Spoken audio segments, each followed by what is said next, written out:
Welcome everyone. This video is on automycosis and it's made for the benefit of third year MBBS students who are preparing for their NEET PG next examination and theory examinations. So, to begin with, what is automycosis? Automycosis is nothing but the fungal infection of external auditory canal, and this is mostly seen in people living in tropical and subtropical countries. This is because in these countries there is a hot and humid climate which facilitates the growth of these fungal agents in the ear, and this leads to automycosis. Now, this is very common in people living in Singapore, and hence this automycosis is also known as Singapore ear. Now, moving on, what are the causes of automycosis? The most common cause of automycosis is Aspergillus niger. It can also be caused by Candida albicans and Aspergillus fumigatus. Now, on otoscopy, if it is Aspergillus niger, you can see black growth. There will be black heads with white filaments. The first image on the left, that is Aspergillus niger growth in the EAC. The next image is a Candida albicans image. There it is white in color. The growth is white in color. So on otoscopy, you will be somewhat able to predict what is the causative agent. Then if it is Aspergillus fumigatus, you will be able to see a green growth, whitish green growth.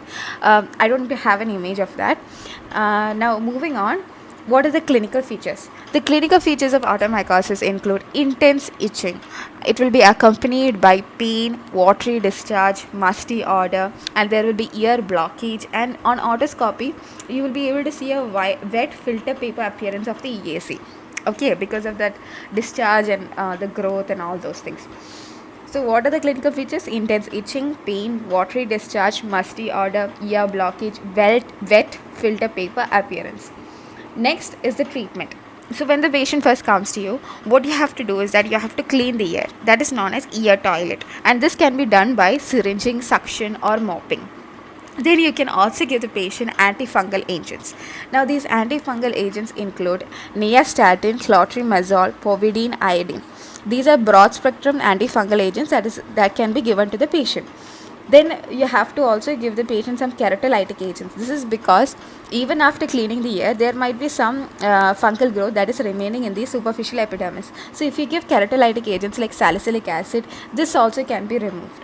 And this is very important so that there won't be any recurrence. Also, you are doing ear toilet so that you can remove all the discharge, and that will also prevent again the growth of the fungi. Whatever is there, you have to remove it. Then the ear must be kept dry. Even after doing all this, the patient should be told that the ear must be kept dry. And if this is associated with any any bacterial infections, you have to give antibiotics along with steroids, which will help to reduce the inflammation and edema. Thank you. That is all about automycosis.